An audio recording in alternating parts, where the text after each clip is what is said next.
70 kilo चांदी का जेवर और 1 किलो 900 ग्राम सोने का जेवर गया था, जिसमें कि उसकी वैल्यू बनती है 1,35 लाख रुपए हमारे हिसाब से। पुलिस की तरफ से जो बरामदगी दिखाई गई है वो करीब 10% ही हमें समझ में आती है। सोने का माल हमारा गया सबसे ज़्यादा बहुमूल्य धातु, उसका अभी तक कोई रिकवरी सामने नहीं आया। सुल्तानपुर में 28 अगस्त को सर्राफा कारोबारी भरत सोनी के यहां दिन दहाड़े करोड़ों की डकैती को अंजाम दिया गया। इस मामले में अब तक 2 एनकाउंटर हो चुके हैं। 3 आरोपियों को गोली मारकर घायल किया और गिरफ्तार कर लिया। 5 सितंबर को हुआ एनकाउंटर मंगेश यादव एनकाउंटर में ढेर कर दिया गया। वहीं मुख्य आरोपी बताया जा रहा विपिन सिंह ने सरेंडर कर दिया।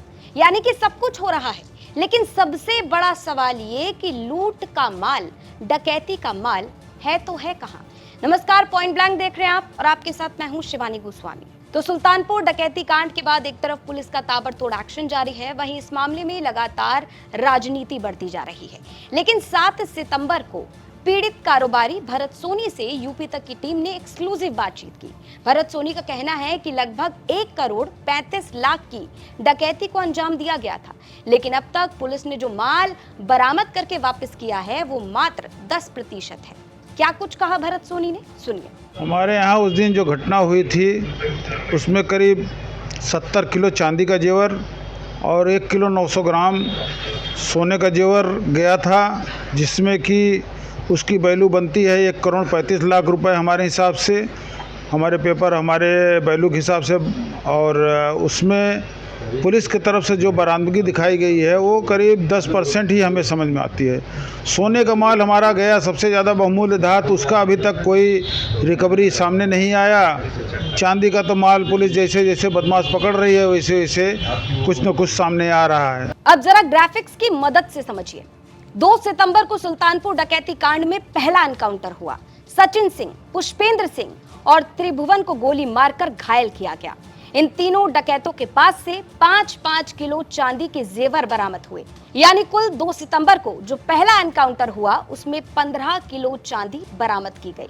दूसरा एनकाउंटर हुआ 5 सितंबर को।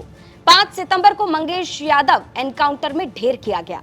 मंगेश यादव के पास से 5 किलो चांदी के जेवर बरामद हुए।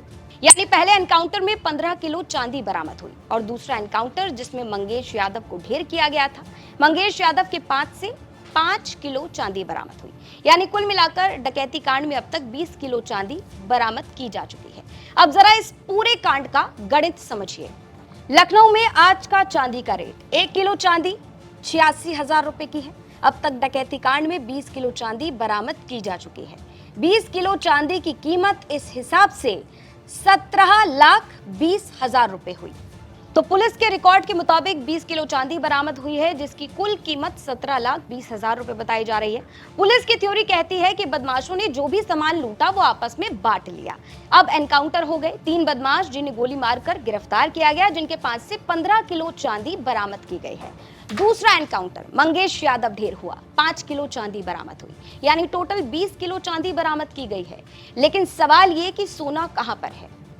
पीड़ित कारोबारी का कहना है कि अब तक जो भी माल बरामद करके वापस दिया गया है उसमें सिर्फ और सिर्फ चांदी ही वापस मिली है, लेकिन सोने का कोई अता पता नहीं है। अब इसके बाद उठते हैं कई बड़े सवाल, ऐसे सवाल जिनके जवाब मिलना बेहद जरूरी है। तो तमाम जिम्मेदार अधिकारियों से हमारे यानी यूपी तक के ये कुछ सवाल। पहला सवाल, 1 करोड़ 35 लाख की डकैती हुई, क्या सिर्फ 10% ही वापसी मिला? दूसरा सवाल, चांदी बराबर मिल रही है लेकिन सोना कहां है? तीसरा सवाल, एनकाउंटर से लेकर सरेंडर हुए डकैती का माल आखिर किसके पास है? चौथा सवाल, सुल्तानपुर डकैती कांड में क्या यूपी पुलिस कुछ छिपा रही है? तो ये तमाम सवाल जिनका जवाब मिलना बेहद जरूरी है। तमाम जिम्मेदार अधिकारी साहब सामने आइए और इन सवालों का जवाब दीजिए। पॉइंट ब्लैंक इसी तरह से आपकी खबरों को लेकर आता रहेगा और आपके सवालों को यूं ही उठाता रहेगा।